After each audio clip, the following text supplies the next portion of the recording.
Please decide to show up. There he is. Yeah. Nice of you to join us. Must be nice.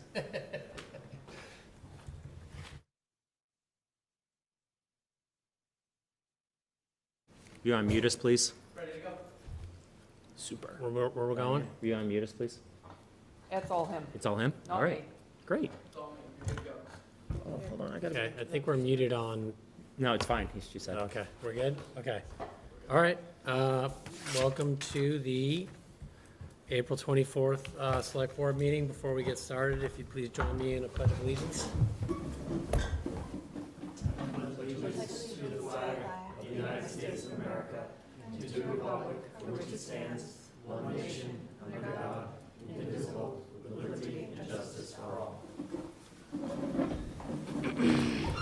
Great, thanks, everybody. Before we get started on our agenda, we've got to open it up to public comments. If folks are on Teams and have a public comment, they can raise their hand. Anyone in the room, please raise your hand to provide public comment. And also, if people are at home and would like to send public comment to email, it's nduffy@swampscottma.gov. That's NDUFFY. No public comment in the room. I'm not seeing any hands raised on Teams. So I think we'll move on to the agenda. We've got just a couple agenda items tonight. Before we start, the main agenda item is the town meeting warrant. We need to close the warrant tonight to send it out for printing tomorrow. But the first agenda item is something we discussed last week, which is a discussion and possible vote on new mooring fees. We received a memo from the harbor master last week to raise the mooring fees from $3.50 per foot to $5.50 per foot, and from $6 per foot to $8 per foot for non-residential moorings.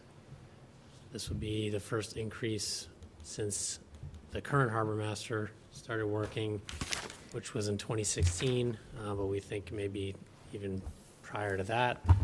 And then there's also a proposal for transient moorings.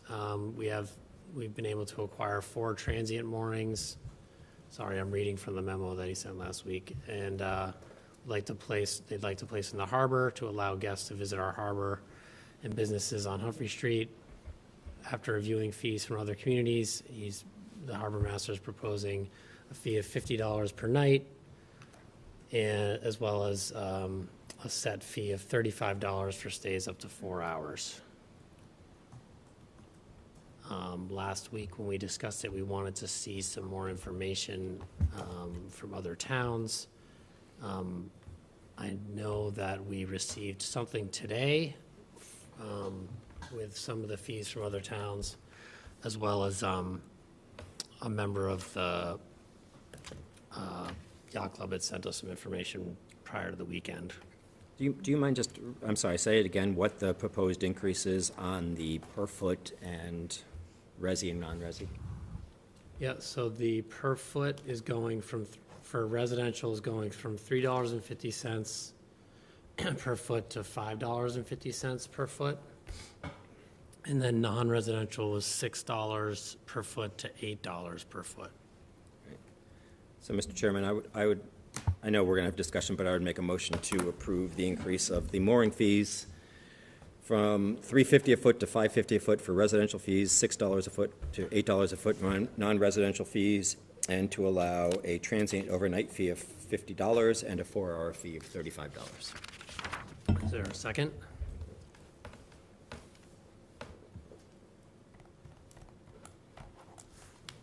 This would lead to the more Okay. conversation. Yep. All right. I just don't know who to have this question answered by, though.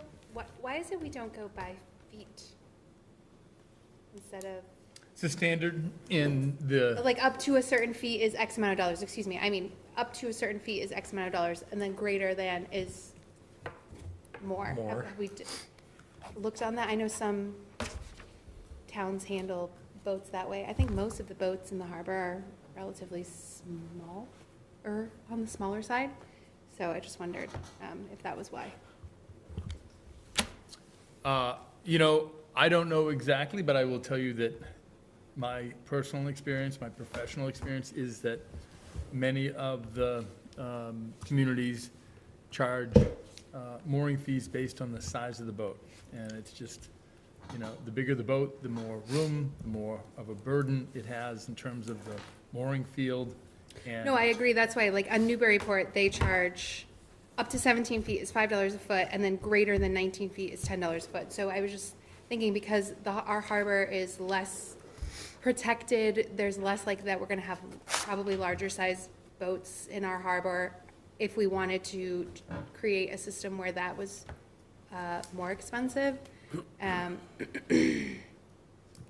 make more money off larger boats. I don't know, just an idea. I just didn't know what the rationale was behind that.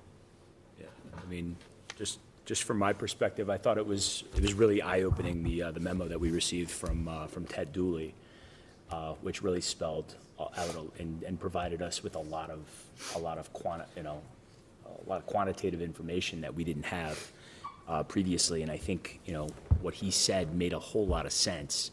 Was, we don't have a whole heck of a lot of amenities. So, until we have those amenities, increasing fees, to me, just it seems that we're putting the cart before the horse. I have no issue with a transient fee of $50 a night. I have no problem with with up to 4 hours for $35. I may even be persuaded by, for non-residents to pay a little more, but I don't see raising the fees for Swampscott residents at this time, just given the fact that we don't have the amenities that other neighboring harbors do. It just doesn't, it doesn't exist, and therefore it doesn't make sense to charge more. certainly understand and I appreciate the concern about, ensuring that we keep Swampscott affordable.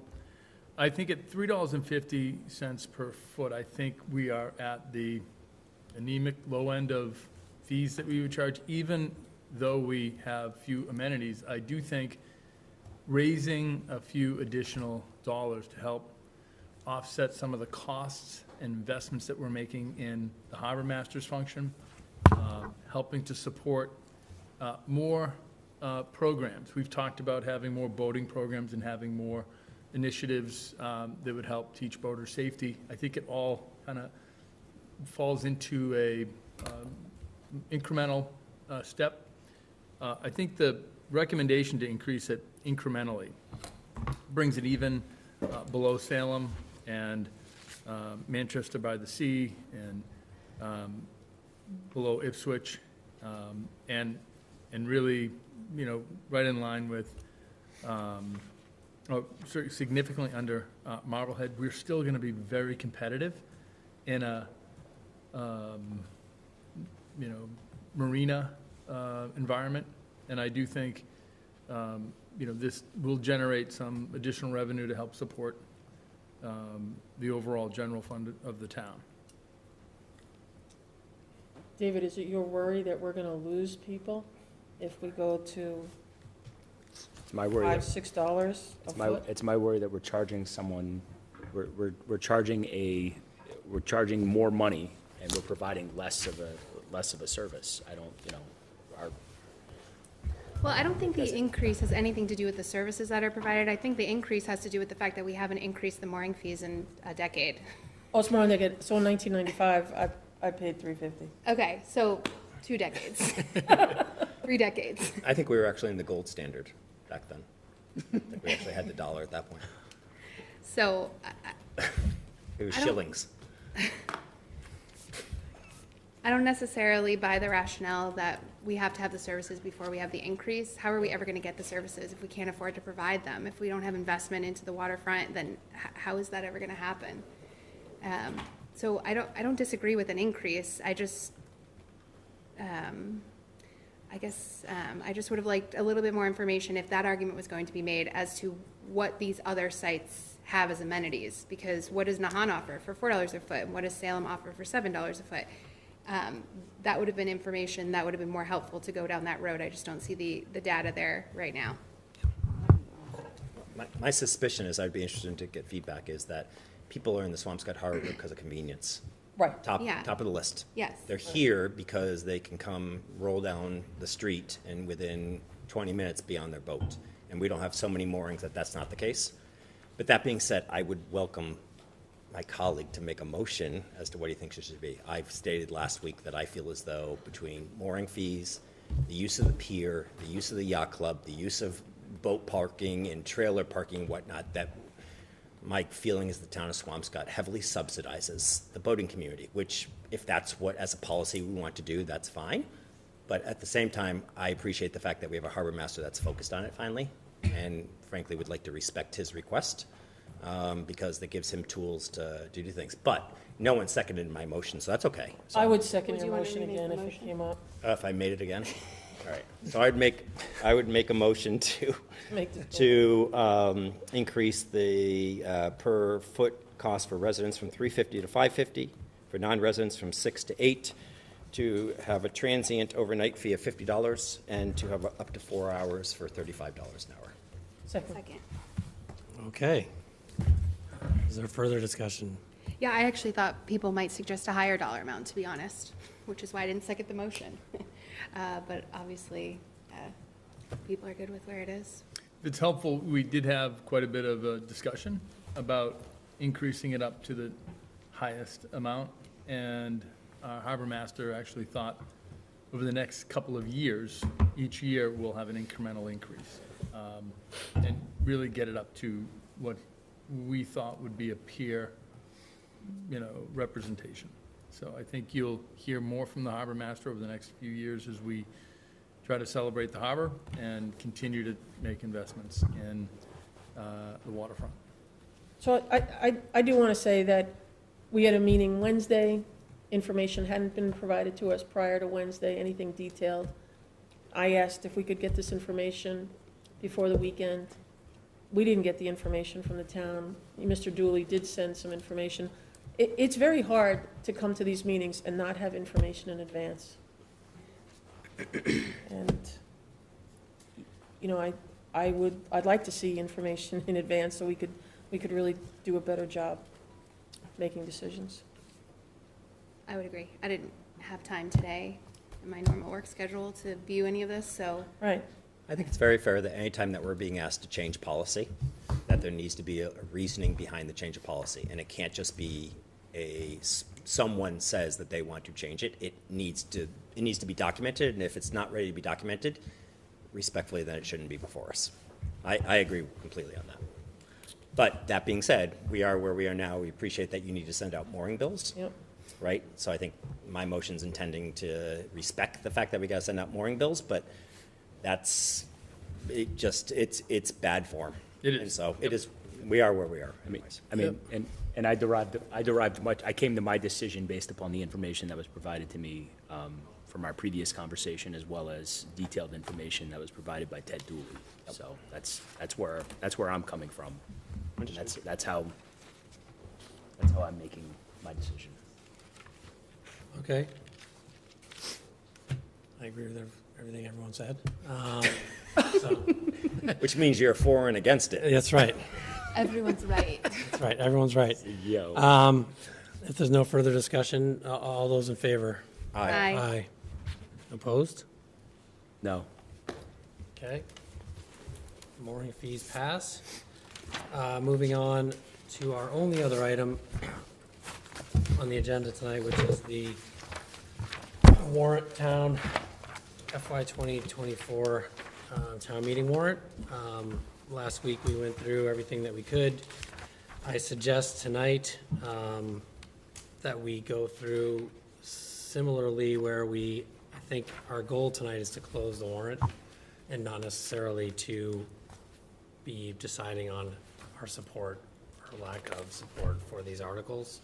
I think that's probably the best way to do it, given where we are, where some of these articles are, and what time it is, and just trying to get through the meeting and page turn. And I have we've gotten some different versions. I have some various notes. So bear with me, and please feel free to stop me or tell me if I missed something or we need to go back. Because we're gonna do a similar kind of page turn exercise. And I'll try to go through this quickly and skip the things that we've already done. So where did we leave off? Gas-powered leaf blower? Gas-powered leaf blower. Is Pete with us on, Yep, that's his screen. I'm here. okay. God, he's Voice back. of God. Pete had, I think you caught a couple, but I'd noticed a couple things in the FinCom letter. It's fine. I would just move on. That's a administrative thing. We don't control the FinCom level. So- Okay. All right. All right. I mean, it's not substantive, it's just like spelling mistakes. Yeah, no, I think we can make those. I think we have license to make spelling mistakes. Yeah. Yeah, right, but don't. Yeah, so. We don't need to talk about it. So Pete, are you ready? Yep. On the paragraph, I think it's the first paragraph on the second page of that, where it says the town also has underfunded. Right there, the sentence that starts, "We have much work to do." It should just, I think it should be, "We have much work to do to bring, or to fund this." Not to bring this fund, this liability. I think it's meant to say, "We have much work to do to fund this liability." Makes sense to me?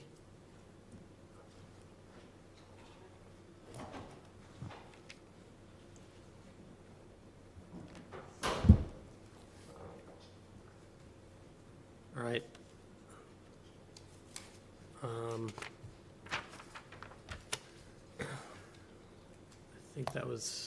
I think you caught the other things I saw there.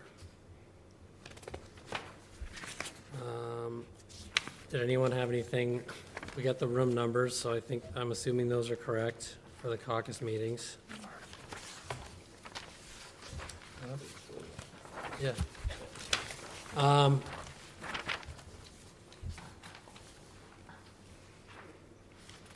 We're all set with Article 1. Article 2, we didn't recommend any action. You guys have received the final climate action plan.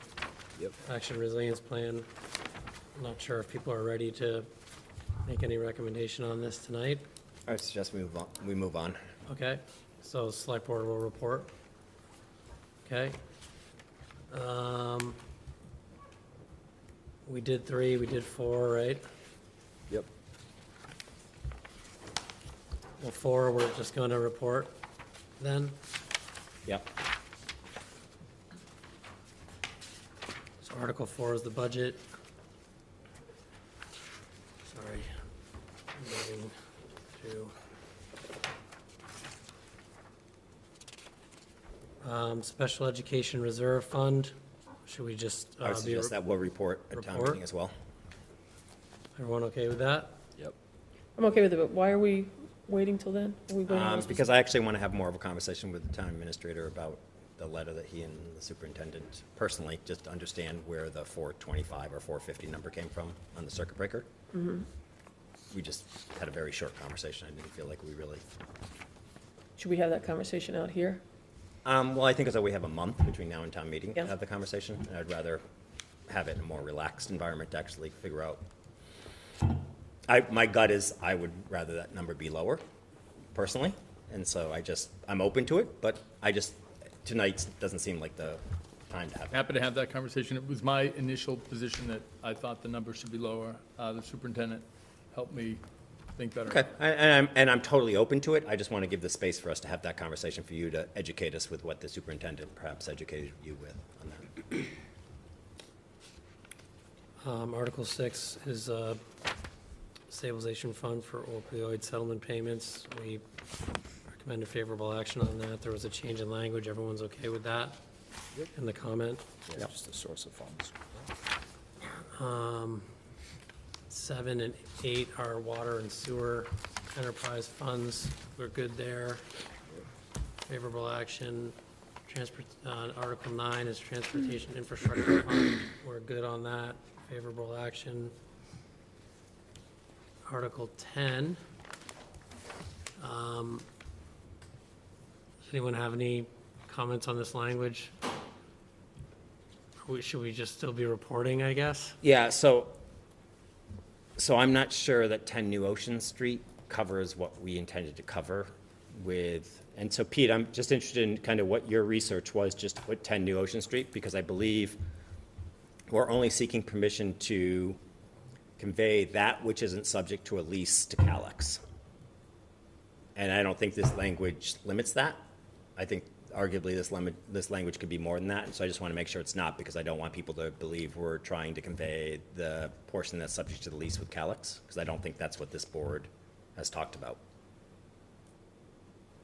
Sorry, I'm just noticing that I amended the title on Article 10 when it was supposed to be on Article 11. So on Article 11 is the one that includes 10 New Ocean Street. Okay. And in the Appendix C, we do identify in the plan the portion of the property that does not include Calix. Perfect. We can be more specific that it cannot supersede. We can talk with council about how to improve the language, that it can't supersede the standing lease agreement with Calix. No, I think as though I'm fine. I appreciate your clarity. You're right. Article 11 says it better. So I think I'm fine with this language and your Appendix C. I believe it gives us enough scope that if for some reason we needed to tweak it at town meeting, we've created the four corners wide enough to be able to do that. Okay. And I understand why it's not in 10, so I appreciate your clarity on that. So you're just saying to change the title for Article 10 is just going to. Should be actually changed Just for Title 12 to 11. 24 Pine Street. Yep. Yep. So I would move that the select board recommend favorable action on Article 10. I would second that. I do have I'll wait for the question on that.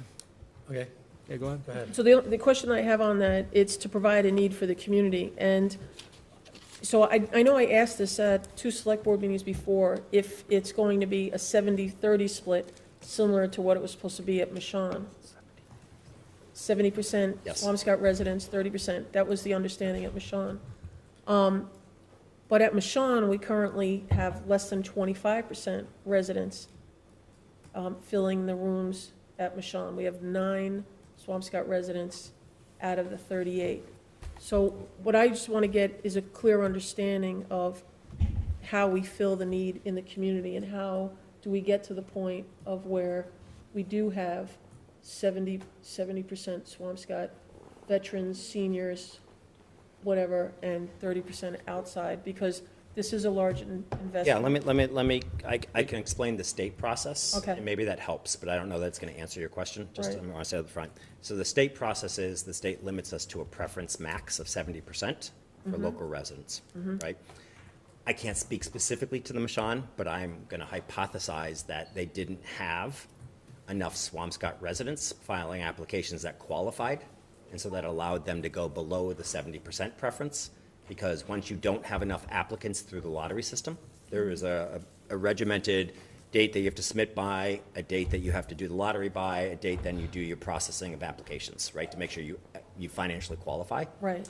And so sometimes out of that, and again, I know nothing about the Michon specific situation, sometimes out of that, you don't have enough preference, so you fall below, and then that allows them, instead of having vacancy, it allows them then to say, okay, well, if there wasn't 70% Swampscott financially qualified individuals, we can now rent to others.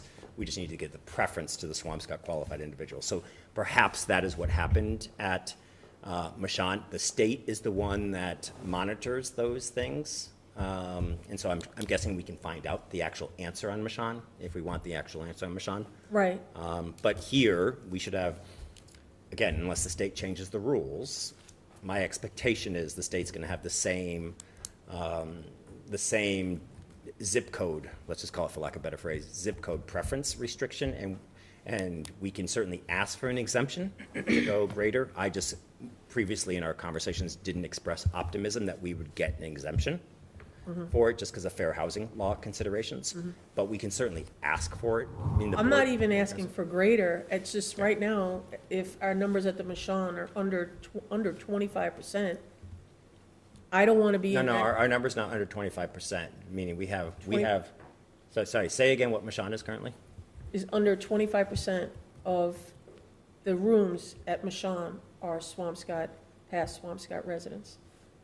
So you're saying under 25% are Swampscott residents? Correct. So that should be a question that we should be asking DHCD to confirm, because we approved a Swampscott residents, and the reason I'm pretty focused on that is after I made that vote, candidly, I would have voted differently. I wouldn't have supported it in that project, a Swampscott preference. That's a different conversation for a different day. Okay. So I'm very focused on that, but we did approve it with a Swampscott preference.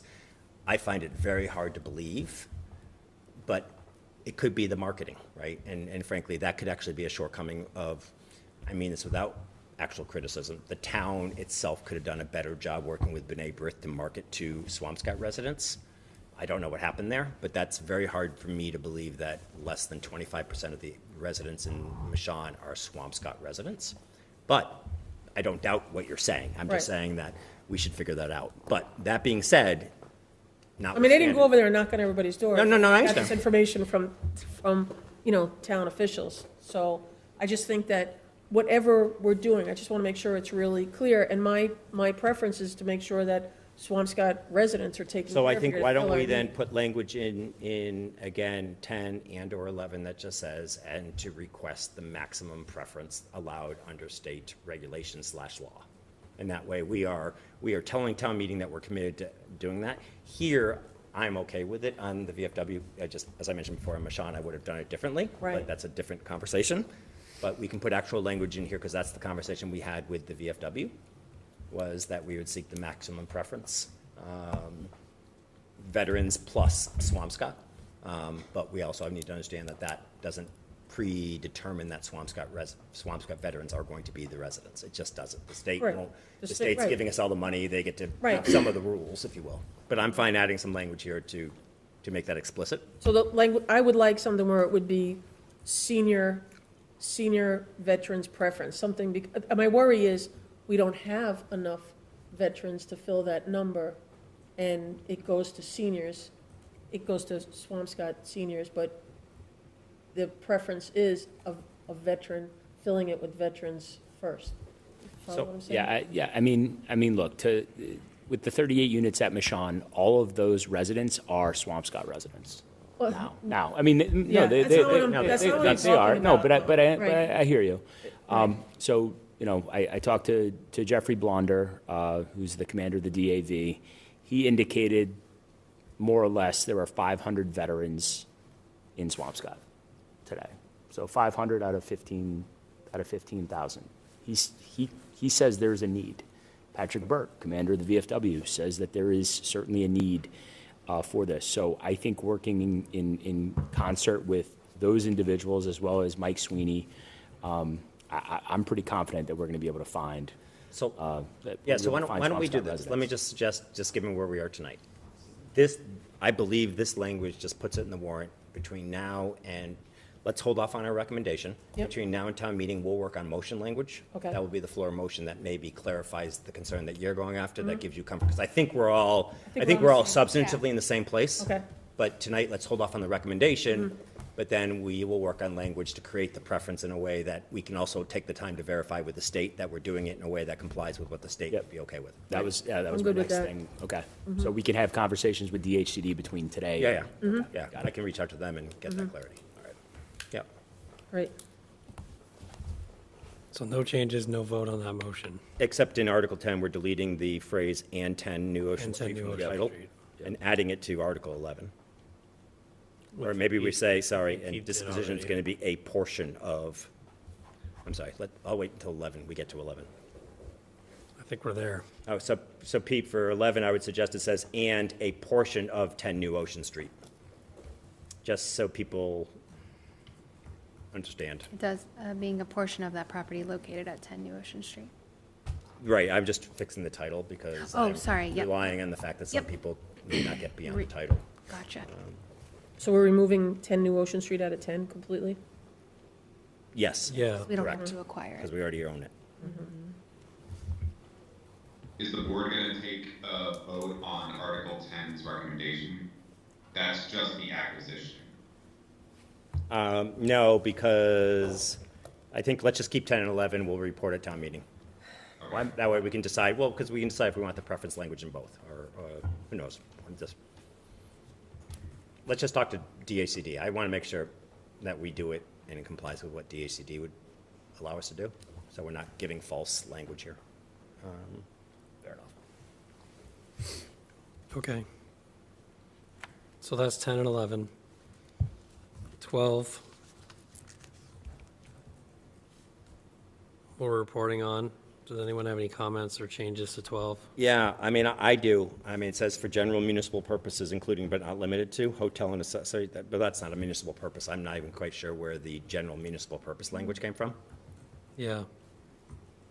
That came from town council. That was a recommendation that should allowing a broader definition No. and allowance should something happen where. Yeah, I think our commitment, we still haven't decided on the hotel, but I think our commitment is if it's not a hotel, then we're going back to town meeting and correcting it. And we're not asking for a license to sell for an undisclosed purpose.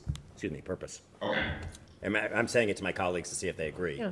Yeah, I don't think we are asking for general language that covers all sins. We're gonna, So I think it's for hotel and associated accessory uses. And then the only other thing I'd put in there is including public parking. Yep. Because if we do parking and the parking is not just for the hotel, but also for the public, that's not an accessory use.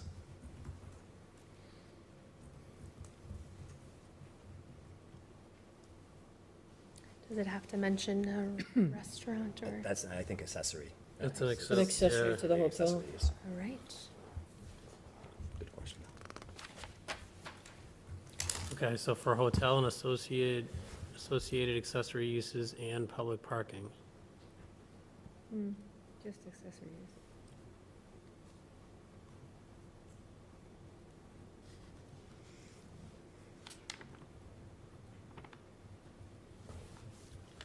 $13?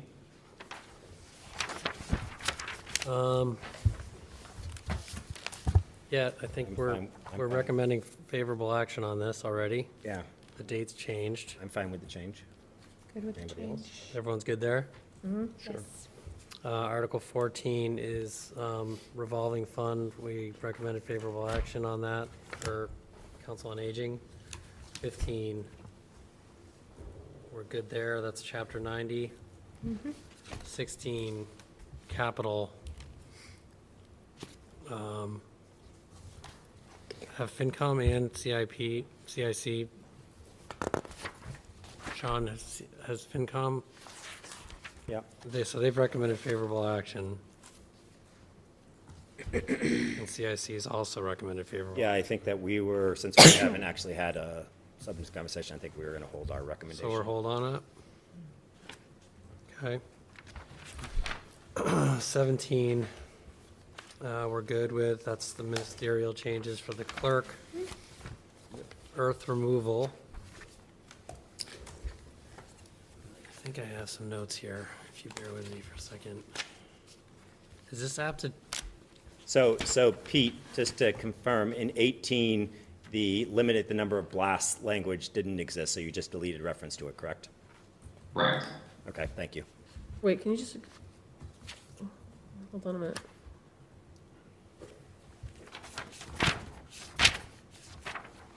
Okay. so, let me see if I can find. In the, what is it, 14?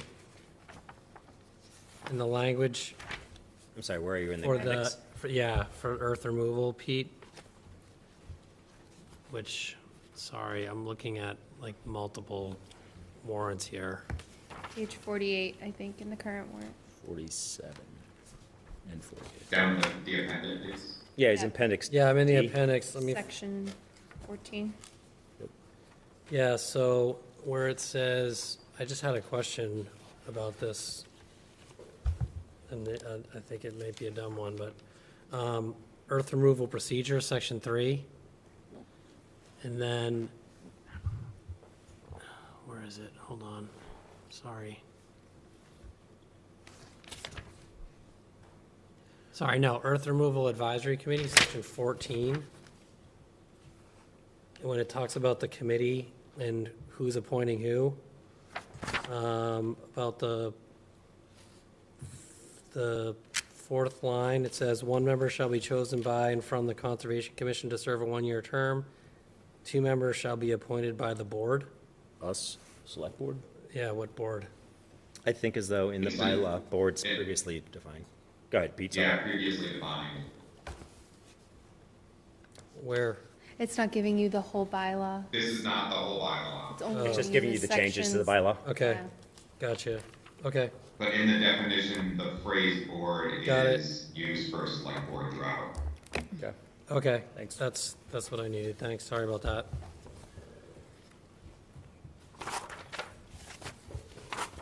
All right, are we good then on that, Yeah, in terms of, yeah. Oh, so I would make a motion to recommend favorable action on Article 18. Second. is there further discussion on this one? All those in favor? Aye. Aye. All right. 19 is the wildlife. 19, I would make a motion to remove our favorable recommendation, to say that we'll report at town meeting since it's changed.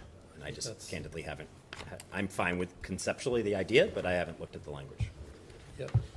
Is there a second? Yes, second. All those in favor of changing our language to reporting at town meeting? Aye. Aye. All right, great. Is this the new language, though, that we need to be reading up on? I think, Yeah, that's well, what it's all had. Sean, is this, or Pete, is this the Okay. language now? The entire appendix. Yes. Highlighted. Yes, the version tonight has the newest language. And has the animal control officer recommended this?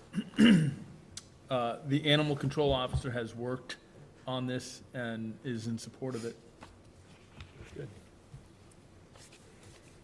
As amended. As amended. And is the animal control officer the one who is enforcing? There are several enforcement agents, including the ACO, the Director of Health. Police department, all health agents. Okay. Okay. Article 20 is the gas-powered leaf blowers. We recommended favorable action on that last time. Yep. 21 is plastics and styrofoam. There's been added language for styrofoam on this. So I certainly don't think we can recommend favorable action on this. Yeah, so I think I'd make a motion that we'll just report, or whatever, include it, but we'll report at town meeting. Gives us more time to have conversations. Is everyone good with that?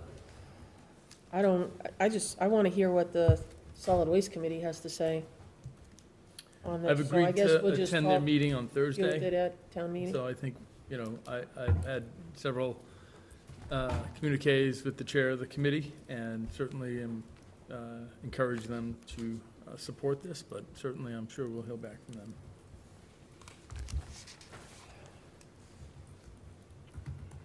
Okay, so that's 21. 22 is ADUs. I would make a motion to recommend at town meeting. Yep, report at town meeting, right? Yeah, sorry, report at town meeting. Everyone's good with that? 23 is the I just have is there a public hearing on this? Yes, the public hearing will be on May 1st.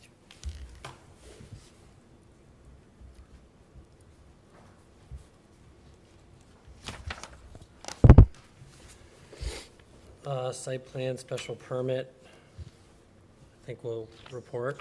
I would make the same motion that we'll report at town meeting. Is there a second? Second. All those in favor? Aye. Aye. I just had a quick, just little, I caught a couple things on this one, Pete. Hold on.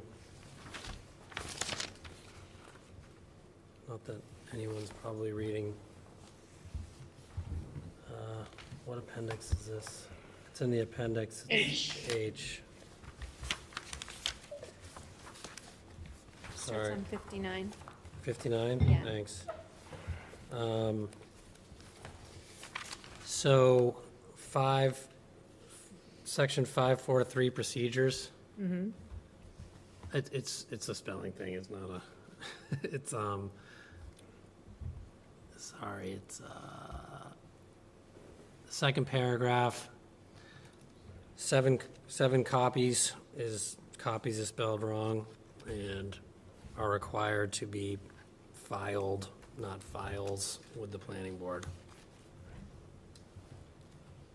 Did you get that, Pete? You I did. did, yep. All right, thanks.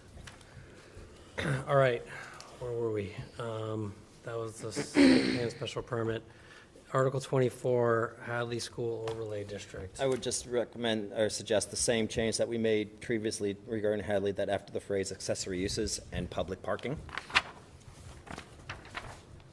And again, we'll report at town meeting. Okay. Everyone's good with that? Should it be associated accessory uses, as it is in Article 12? It should be accessory. It's Article Associated 12, not, accessory. sorry. So Pete, make sure you use accessory in Article 12. It sounds like maybe we missed. No, there is, it just says associated Associated accessory. accessory But use. here it just says accessory, so I just didn't know if they wanted to mirror each- Associated accessory. Do you want it to mirror each other, Peter? Yes, we That's want all. it to marry each other, Pete.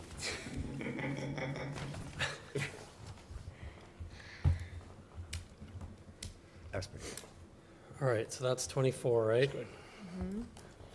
Mr. Chairman, if we can skip 25, I'm recused from that, so we can just finish, and then I can leave the room for 25. Okay. 26. I would recommend that we, report at town meeting. God, I don't know why I can't talk. Any other Excuse me, com- I just want to interject. Does anyone have any questions about these? I mean, I don't know whether it would be helpful for me to answer anything for your benefit. If you don't, that's fine. We can go back to town meeting and talk about it, but it's fine. Well, I think we will, if we don't make recommendations tonight, we'll have a conversation in the next month That's fine. with you. But Just this wanted to offer. includes it in the warrant for tonight. Okay, very good. Yeah, and if people do have questions for Angela, please. But, thanks, Angela. So is everyone's good with reporting at town meeting for this Article 26? Just remind me to go back to 25. I do 27, have one quick question. yeah? Did the planning board look at this language?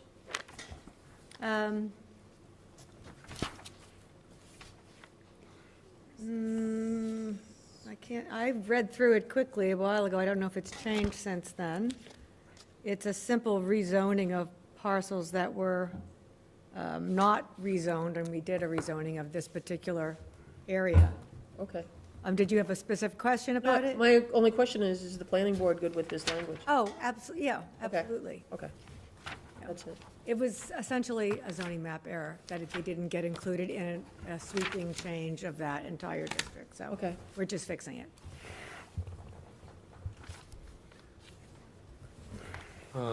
27 for an easement, National Grid easement, we're good on that. 28, Can I just say 27 still says FinCom recommends.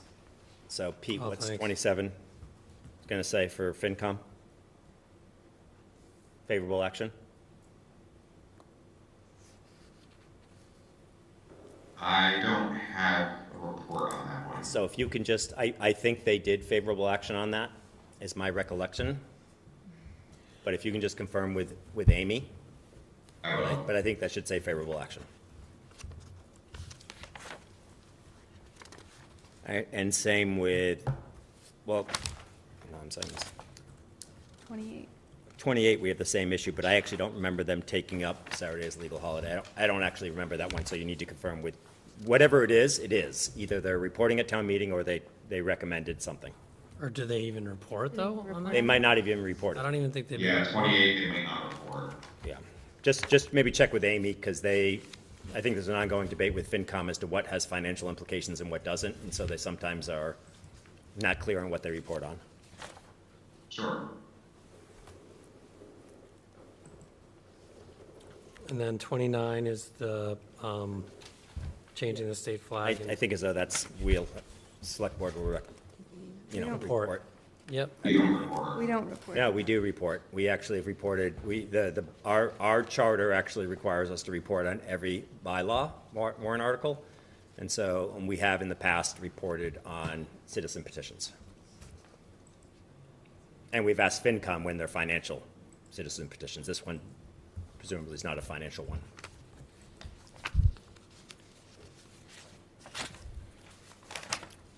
so everyone's good with that? Yeah. And then 28, we're, just to go back to 28, because we flew by that, we recommended favorable action. There is the comment language. Just want to make That's sure fine. everyone's good with that. Amy has a comment, sorry, we're having a problem with her speaker, but she just texted me and asked me to let you know that FinCom should be removed from both of those previous articles. Okay. So Because there's no financial implications? Yeah. Did you hear that, Pete? 27 and 27 and 28, Yeah. FinCom? Okay. All right, So, Mr. Chairman, before you go back to Article 25, can I just mention a couple of things? sure. Do you mind? On 29, is the board making a recommendation or you're gonna report at town meeting? Report it. Report. Town meeting. Okay. So, Mr. Chairman, I actually had a conversation with the planning board chair, but since our last meeting, and she expressed an opinion of that, to ask that Articles 22 through 26 actually appear before Articles 17 to 21. Notwithstanding one of the articles I'm recusing myself on, I want to speak generally as to why she asked it and why I agree with it, which is the zoning bylaw changes tend to have more substantive impact, including financial impact on the town of Swampscott, than general bylaws, including without limitation bylaw changes. General bylaw changes that allows the clerk to make typo changes or ministerial changes to bylaws. And so by elevating those, again, generally speaking, zoning bylaw changes, which have everything to do with the financial status of our town, to before the general bylaw, in this case, in this example, Articles 22 through 26 would go before Articles 17. And I just wanted to generally profess my support for the idea of zoning articles being before general bylaw changes, just because there's a perceived importance of the ordering here, and the zoning bylaws are by far much more substantive and I think reflect the importance we should be putting on planning and the planning board's actions on zoning. I'd agree with that. me too. Yeah, me as well, absolutely. All right, and then the only other, and then I'm going to excuse myself, but I just We're going to want- move them, we're So that moving. was 22, 23, 24, and 26, and we'll discuss 25. on your own, you can When touch Peter 25, but I want leaves to, the room. I just want to say again for the record that I'm recusing myself from any involvement with the zoning article 25, just so the minutes reflect. In 2021, an affiliate of my company purchased property in Framingham, Massachusetts from one of the several property owners that's impacted by this warrant article. In addition, principals of that same company and I they've reached out to me and sought my advice relative to the potential for the planning board to implement zoning changes consistent with the MBTA 3A zoning or other purposes, and for those reasons, I've elected to recuse myself from consideration of this article. And I'm going to excuse myself from the room. All right. And Pete, you got that reordering of the articles, right? I did. Okay. So we should also reorder Article 25 then. Yeah, everyone agrees that Article 25 will be part of that reordering? Right. Yes. Okay. So you got that, Pete? I did. And then, so in terms of Article 25, I mean, I'm assuming that we will report on this as we are reporting on all the other ones at town meeting. Yep. Does anyone have any questions about this for Angela? Any substantive questions or detailed questions about this? Happy to explain why it's being done, but. Yeah, that would be great, please- Angela. Okay. Please do, yeah. If you wouldn't mind. Okay, so we have a B4 zone currently in Venice Square. It's the Stop and Shop property. We zoned it as a B4 so that it could be developed as a mixed-use building if that opportunity ever came along. It hasn't to date. Stop and Shop was doing that with some of their properties, and they have not. Meanwhile, we are looking at how we can, revive and sort of re-envision strip malls, which are probably across the nation, but definitely in our neck of the woods here. This 1970s era strip mall is not a viable financial model any longer. We really struggle, or I should say the owners of these malls really struggle with getting high-quality tenants in there who will take on long-term leases at full rent. Therefore, it's, less money for them, less money for the town. Everything begins to devolve. The newest model, the type of retrofitting, if you will, of strip malls has been modeled pretty well in places like Woburn that have taken an aging strip mall and been sort of converting it to different types of development where they can, first of all, mixed-use development, where you take a first-floor retail, commercial space, and you put residential on top of it. This is a model that's working really well nationwide. And in addition to that, it also envisions walkability, and it's creating a neighborhood. So putting housing in a place where we already have the infrastructure, where we already have parking, where we already have public transportation easily accessible, where there is, where we can create, reduce the amount of these expanses of concrete, make sort of more streetscapes, open spaces, pedestrian connectivity. So that's the goal. This happens to also segue with the zoning, or rather merge or integrate nicely with the 3A zoning, which is the MBTA community zoning. Marzi and I and Marissa have been working with Bowler Engineering, who's our consultant that we hired with Mass Housing Partnership money to help us with the mapping of Swampscott for the 3A zoning, which will most likely overlap many parts of Venice Square. So fast forward to why we're looking at zoning here. It's because we will not be implementing the 3A zoning until May of next year, 2024. We're looking at what can we do now? Are there opportunities for us to pursue this kind of development, to not miss out on any opportunities that may be available for the town through the respective owners of properties and retailers and so forth, where we could create some, or we could update the zoning of the B4 district to allow for mixed-use residential in a way that would meet all the goals of the 3A zoning, and also really fit into this vision for retrofitting, rethinking retail strips and how they become more functional. It's also, I will say, a very sustainable way to go when you envision new development in a place that's already developed. It is has much less of an impact on the land where it's going than it would have to develop land somewhere where there has been nothing developed there before. We have the infrastructure, we have the size, and we end up creating neighborhoods, which is very much the way people are living now. So that's essentially what this zoning does. In working with Bowler Engineering and just kind of checking on the mapping and knowing the 3A zoning code and the sample zoning is to the extent that I do right now, there is no conflict between what we're proposing. In fact, we think they will overlap very nicely because we're in a good position with the 3A zoning right now in terms of where we envision our compliance. And this particular type of development it's a great opportunity for the town.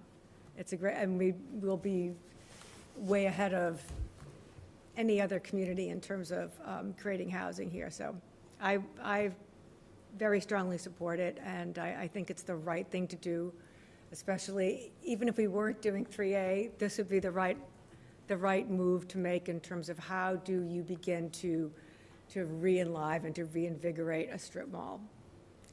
So I request that you vote favorable action towards this article. So Angela, couple questions. Sure. So from a commercial perspective, what does this do to our commercial tax base? Are we going to gain commercial properties? Are we going to lose commercial properties? Or, and how many units of residential housing and affordable housing would be created?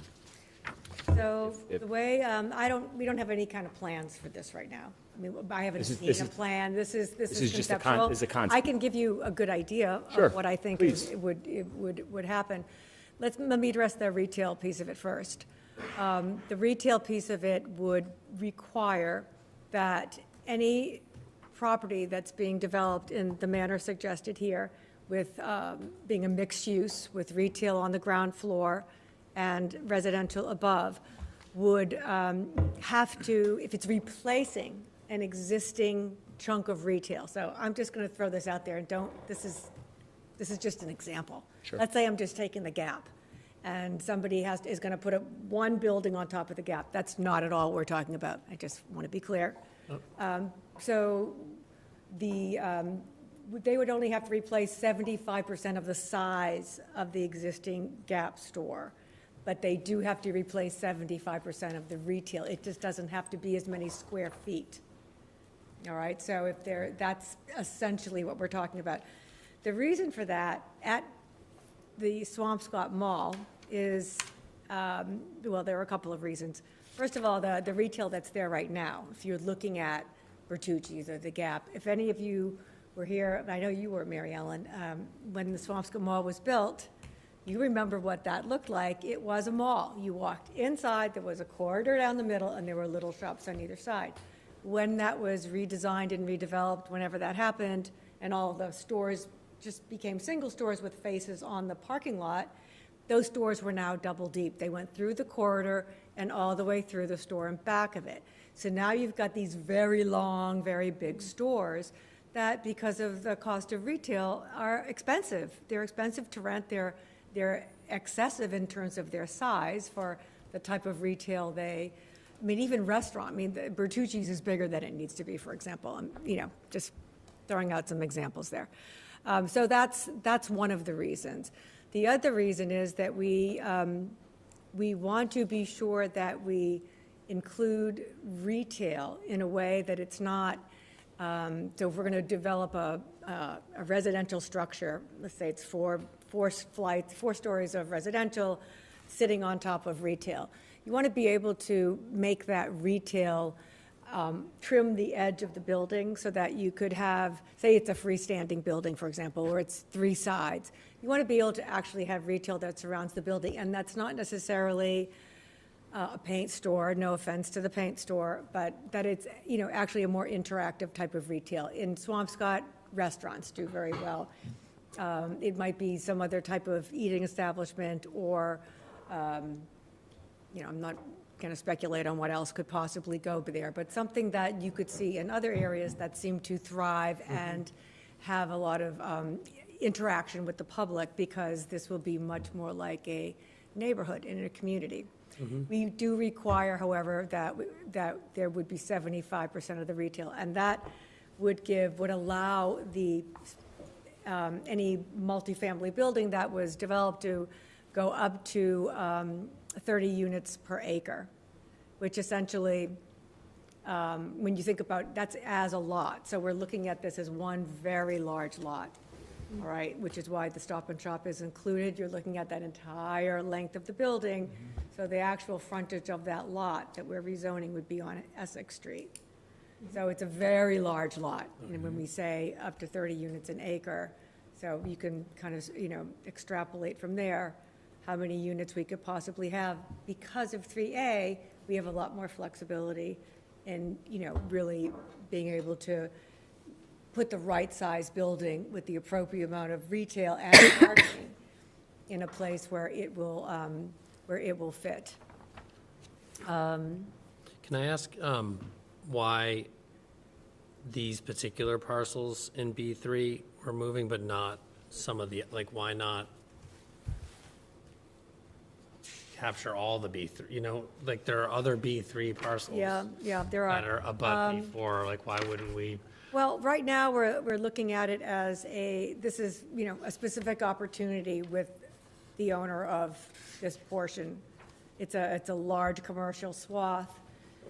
We do have multiple owners for properties like this in Swampscott. And again, we're still working on our 3A zoning, so we're really kind of moving a little carefully to make sure that what we put in place is the right thing for that particular area, and that it meets all the standards that we needed to meet.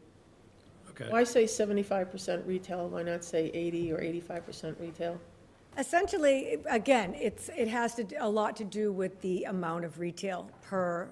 So, for example, if we were to, let's say there's a freestanding building, just for the argument's sake, in the middle of a huge swath of parking lot. Let's just, for argument's sake, let's say we have retail on the bottom. Most likely there'd be parking on the inner core, like the retail would be sort of wrapped around some parking, and then there would be. The retail now does not go floor through. It ends up lining itself up around the edges of the building. There's parking on the inside, and the residential goes above. Unless you had like a superstore or some kind of a huge box store, you couldn't possibly get 100% retail underneath a building that size. It just doesn't make any sense. The other piece of that is that we're going to, look to put parking in appropriate places. For any kind of new structures, we'd hope to have some parking enveloped in the structure itself. And it's just essentially looking at a formula of how much gross floor area you could devote to strictly commercial and not have anything else under there, such as, trash collection, storage for the building, anything else. I mean, we've got to look at all the other needs of space in a residential building like that. Entrance to the building, access to the building, mail, shipping, loading areas, everything else that might be also needed on that floor, while still maintaining a very healthy portion of retail space. And what, do we have specifications on the height restrictions that are going to come in with this? Yeah, there are. In B4, there are height restrictions, and it. Is it in an appendix? 76, yeah. Yeah, there'll be, so certain structures can go up to 7 stories. Essentially, they can go up to 7 stories, but they need to be sort of stepped back and terraced back. Otherwise, there would be a 5-story limit as well for structures that did not have the frontage. So if there's a 175-foot setback from the property line, which would be that Essex Street, or any major street, for example, we're going to look to create streets going right through the middle of the plaza as well. Anything that's just sitting on a street would not have that kind of frontage, so it could only go up to 5 stories. Which would be retail plus 4, first floor retail plus 4 stories. And anything that does have the 175-foot setback, which would be sort of part of that very long chunk of buildings, and would essentially sort of back up to Summit Estates, could possibly go up to 7 stories. There would be 6 floors of residential and one floor of retail. We also would have design standards that would, even though this use would be by right, there would be very much like what we did with the General Glover property, Glover Multifamily Overlay District. The use was by right, but we, as you know, since over 6 months, we went through a very vigorous and rigorous site plan review process to make sure that we met all the design standards that we set forth. We're working on design standards now that are specific to this property, which we plan to submit with the zoning. So that's the nuance between SP and SPR, correct? Site plan review is just that, right? It does not require a special permit. It's just a review. However, it is a site plan, it is approval. So we do have to approve a plan, it just doesn't require a special permit.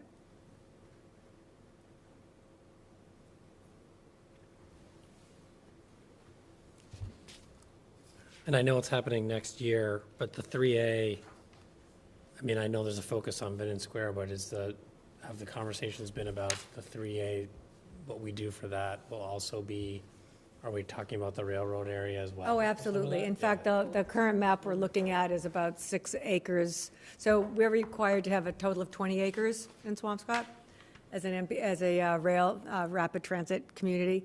And we have about, the way where the mapping is going right now, and it's not final, we have about 6.5 acres at the train station, and the rest of it's in the Vinton Square area. It overlays some of the housing that exists, and it will overlay part of the commercial Vinton.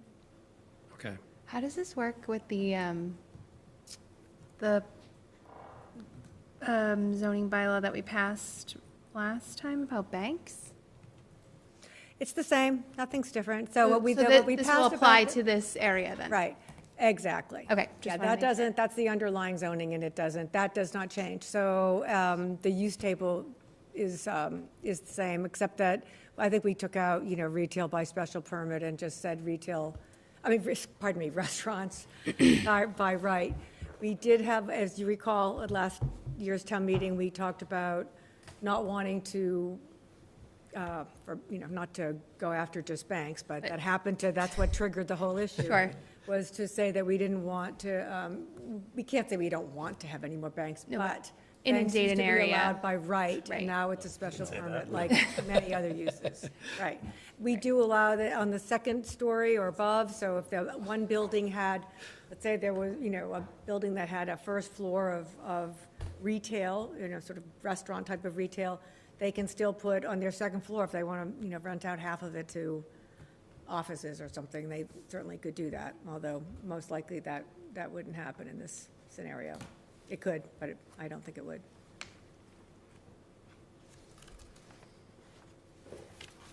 Any other questions about Article 25? Feel free to, you all have my number. If you have any other questions, please feel free to reach out. Angela, thanks so much to you and the planning board No, thank for all you. your work. This is, Welcome. there are some very impactful zoning bylaws. Yeah, I before think us so this year. too. It's great, and I Yeah, appreciate all the thanks. work you guys are Really, doing. master plan's starting to come alive, so. Yeah, it has been for a while. It really looks, lately, it's really.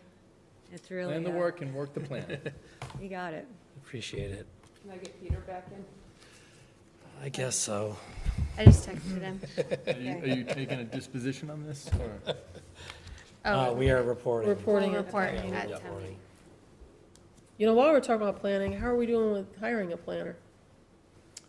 We, Now that they've done all the work? yeah. It's an easy job for somebody. We should have an update next week. We have had several interviews with candidates, and I'm just waiting to hear back from our community development director and our HR director. There are still, several conversations that have to happen.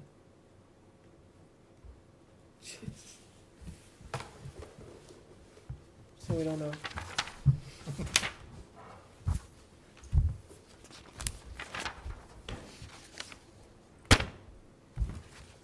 All right.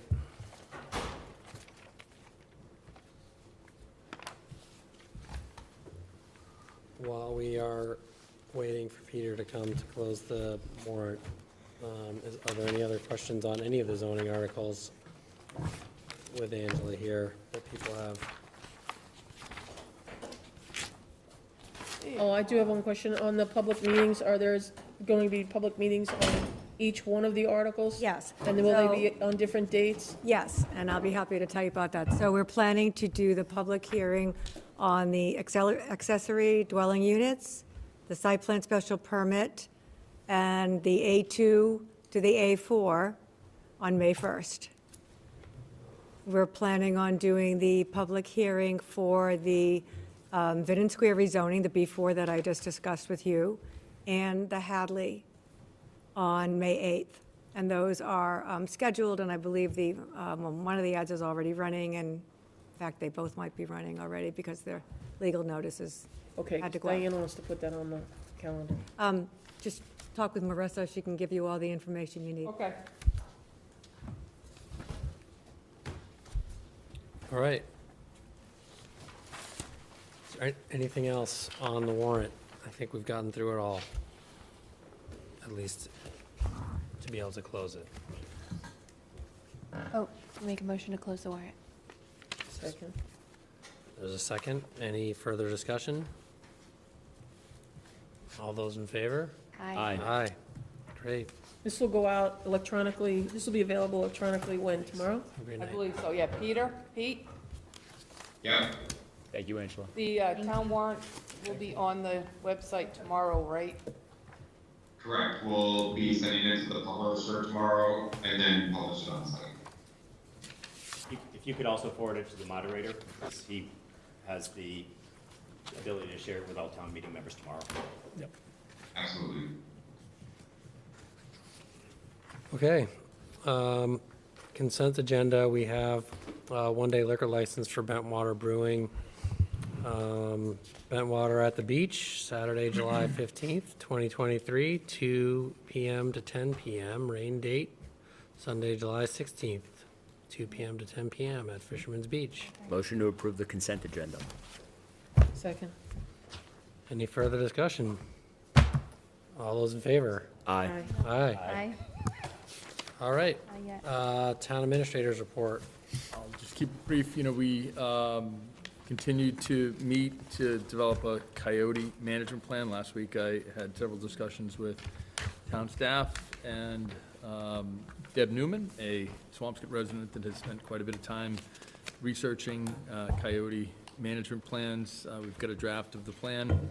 Our ACO has been busy working with regional and state wildlife officials to ensure that we have a public engagement strategy, but also a number of public conversations in the works. We continue to coordinate hiring plans for both the police and fire department. Past weekend, I want to thank everybody that signed up. We had over 66 people signed up in our second annual townwide Earth Day. This is another cleaner and greener way for us to just get rid of things that we otherwise would have thrown out, and really want to thank our rec department and staff for coordinating such a successful event. We do have an annual Earth Day on Saturday, April 29th, due to school vacation week, so we will be doing a cleanup on Archer Street, and there'll be activities and bicycle sale to benefit the rail trail. Rain date is May 5th. We have a absolutely terrific event planned for this Wednesday at 6 p.m. at the high school cafeteria to get an update on the Hawthorne visioning session. This is a chance for Swampscott residents really to share some ideas about what they would like to see at the Hawthorne site. And our last event had over 400 residents, so don't be shy and come down and really share some thoughts. Our health department is rolling out a Narcan distribution program. This is a program that is intended to save lives. Just as a follow-up to the last week's select board meeting, there are regulatory standards to really be a partner. Our health team is really reaching out throughout the community to ensure that we have this medication readily available. Certainly we'll follow up with additional information for the board, but would encourage anybody that would like to be a partner and help distribute some Narcan, please reach out to our health department or town hall, and we certainly will put you in touch with our health department. Lastly, we are coordinating a Memorial Day event with our veterans agent and VFW, and we have an updated flyer of activities, for decorating graves on May 10th, a Field of Heroes from May 27th to May 30th, and Memorial Day on May 29th. That's my report. Thanks, Sean. Any questions for Sean?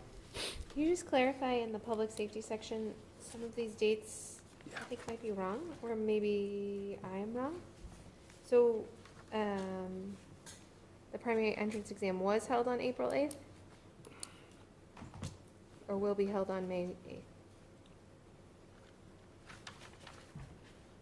See, on the first paragraph, see what I'm talking about? Yeah, because the exam results would have been here already. That's already happened. Yeah. Okay, so, and then it says, that you accommodated a small number on April 1st. So That's right. That's before the other exam. Yeah, we had a number of individuals that weren't able to take the test, so we gave them an additional date. And this is just with regards to the fire department, That's not right. the police department. It's not. So there was a secondary exam from the police department, was there not? There was a secondary physical fitness Physical test. exam, correct. Yep. And then what is the update? Do we have a similar update for the police? I do. Chief Casada has been out, so I'll have that for you next week. Okay.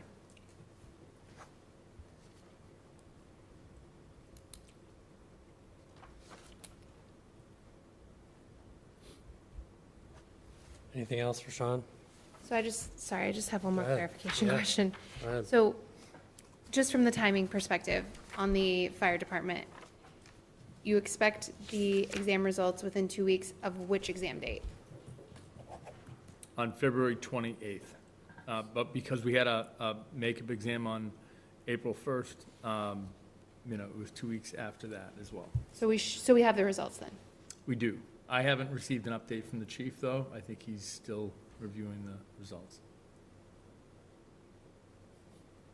So are you expecting within 6 weeks to be done with this process? I just want to be able to understand so that we can come back to you in a reasonable amount of time and meet expectations. It is.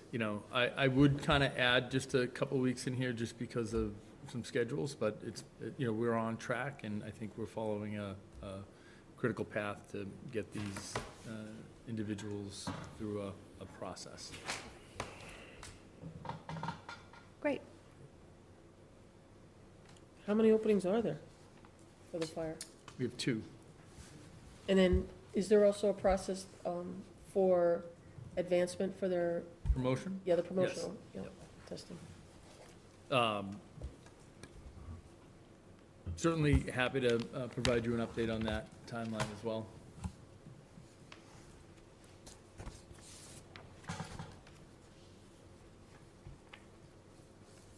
Anything else for Sean? Select board time. I have a couple of things. I just want to reiterate what the town administrator just talked about, which is Wednesday evening at 6 o'clock, the continuation of the conversation about the Hawthorne property. I've had a chance to preview what HDR, the consulting firm that has been retained by the town to work on this, is going to be sharing with the community. And if what you want is imagination and creativity and things to bring out ideas and to elicit reaction, I think Wednesday night will be very fulfilling.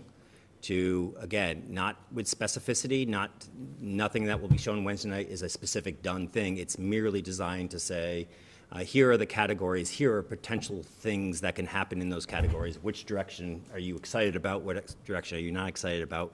And I think it would be a very, very, very good use of time of residents to join us on Wednesday night to give that feedback. Not as exciting as being in the Hawthorne for the meeting. We'll be in the cafeteria in the high school, but I will tell you, I think the presentation materials actually make up for the change of venue considerably. So I would encourage everyone that can join us on Wednesday night at 6 p.m. here at the high school to join us, because I think it's really important. My second thing is, and not I don't know if our chairman intends to say anything tonight, but I'm going to say something tonight is the last meeting of Neil Duffy on the Select Board. And I wanted just to share my perspective, and my guess is it has a lot of similarity with other people's perspectives. But like David and like Mary Ellen and like Katie, you know, I didn't know Neil, but in passing before he joined the board. And frankly, like Naomi Dreeben, like Polly Tidcombe, like Laura Spathanis, like John Callahan, like Matt Strauss, right? Most of us don't know each other before we sit on boards with each other. What's interesting is the public meeting law kind of makes it an interesting way to get to know people because we do it all in front of a camera. And we have to figure out our chemistry, if you will, in front of cameras with the people. It's not that we don't have opportunities to talk on the side about non-deliberative things, but to talk about families and to learn about each other. And my experience in 3 years, let me start by saying Neil and what he's doing professionally right now and the change that he made and the dedication of his life to continuing that is one of the most honest pursuits that I've seen professionally of someone who lives, drinks, and breathes sustainability and resiliency. That I got to know him when he was the chair of the Renewable Energy Committee. If you sat in his meetings were incredible. The committee did amazing things every year, presenting huge grants to the town, really being our social conscience before we all caught up to them. And we had to catch up to them. And Neil was on the forefront of that. And now professionally, he's made a decision to change careers and to really oversee the resiliency efforts for the city of Salem, one of the most forward-thinking communities in the Commonwealth. And for him to have that position is not only a credit to his just background and smarts, but also his dedication. And I know it was really hard for him to decide to do that, understanding that it was an opportunity cost. It would cost him the flexibility and the ability to continue on this board. And that says so much about his character and his personality. On the board, I've had the opportunity to sit with a lot of people in my 8 years. Taking nothing away from the people I'm sitting with now or anybody else in the past, I will tell you that Neil has been one of the most caring, compassionate, earnest, and hardworking people that I've sat with on the board. He agonizes about making sure what we do is forthright and transparent and comprehensive. And just like all of us, he's been subject to ridicule and scorn as recently as this morning or yesterday, I think, probably on one of the social media tags, by individuals who have had the luxury of sitting in their Barker Lounger with an iPad and without good, clear perspective about the things that Neil has sacrificed for our town and sacrificed personally. And when we leave these meetings here, I know for a fact that Neil doesn't stop thinking about this and agonizing over it. He is the guy that worries about every last detail, and this town is so much better for his 3 years, and I have been maybe slow to the take, but I've come to appreciate him so much for the town of Swampscott, and I'm not sad for me personally because I've now created a friendship, but I'm sad for us as a town because I'm sure there are good people running fill his seat, but frankly, I don't believe anybody can fill what Neil has done. So I'm eternally grateful for what you've done, and I'm so grateful that you're now taking it to the city of Salem. And because I'm assuming if you figure out the resiliency in Salem, you'll kind of be helping Swampscott. Not quite sure how that works, but we'll see. But I'm really grateful for you, and I'm sorry to see you leave, but I am grateful to have you in my life now as a friend, and just grateful for everything you did. Thanks, Peter. It's very nice. Neil, you know, your final meeting, the minutes drag and the years fly. But, you know, time flies when you're getting stuff done. And we got a lot of stuff done the last 3 years. So, you know, from one COVID selectman to another, Thank you for your service to the town. Peter was much more eloquent than I will be, but, I thank you for everything that you've done. We're in a much better place today than we were 3 years ago. And that's a result of this board's efforts and yours specifically. And, you've taught me so much just as about being a board member and about being, a kind and empathetic human being. And I think I'm going to continue to learn those lessons from you. And, I just think that there are so many people who sit on boards for years and decades, and they don't accomplish what you accomplished and what we've accomplished in these 3 short years. We got a lot done. Your work mattered. It did. It mattered to me. I think it mattered to our fellow board members, and it mattered to the 15,000 residents of the town of Swampscott. So, from the bottom of my heart, thank you. Thank you for your service. Thanks. Now, are you having second thoughts? You want to be a write-in candidate? Yeah, that's right. I'd like to announce my, Going to announce your run now? yeah. No, thanks, Peter and David. It's very nice. And I don't have a lot to say that I didn't say when I announced that I wouldn't be running. I mean, I just thank you all for everything you're doing for the town, for your friendship, for teaching me things about myself and about the town that I didn't know, and as well as past board members. I definitely want to just thank Sean. I've learned an awful lot from Sean about municipal government, about service in the last 3 years, and feel like I've developed a good friendship with him as well. And now that we're municipal colleagues, I think we'll keep that friendship. Commiserate together. Exactly. And just want to really just thank all the other volunteers in town and all of the employees who just wear so many hats and do so much for us and make all of everything that we want to do possible. I think it's I don't think anyone understands how hard it is to get anything done in municipal government more than employees, and just the service and their dedication to our town, even if they don't live here, is really incredible. So thanks, everybody.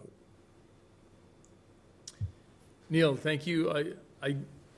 I do think, it's just important to kind of reflect on, public service.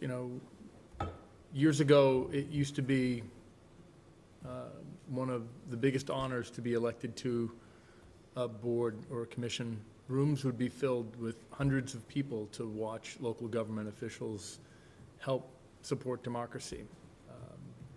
Your mannerisms, the way you treat everybody, the standard of service that you reflect is the highest I've seen. You're always respectful. You're always civil.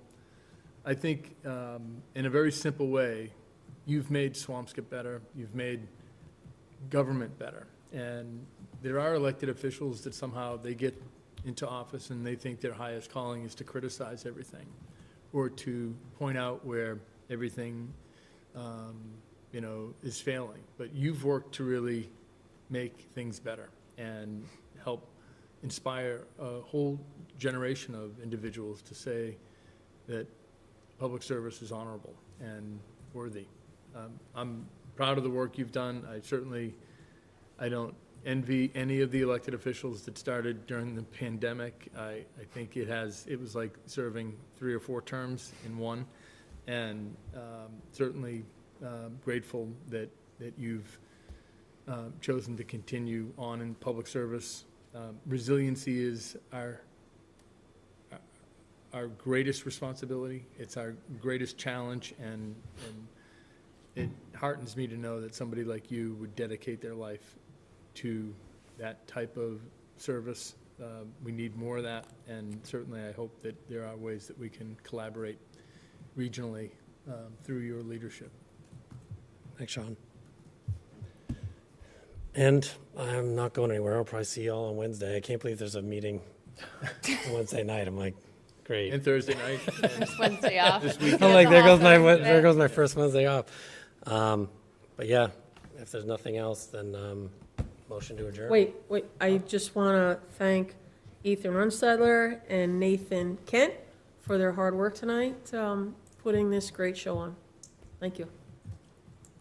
Great. Motion to adjourn. Second. All those in favor? Aye. Aye. Thank you. Thanks, Tom.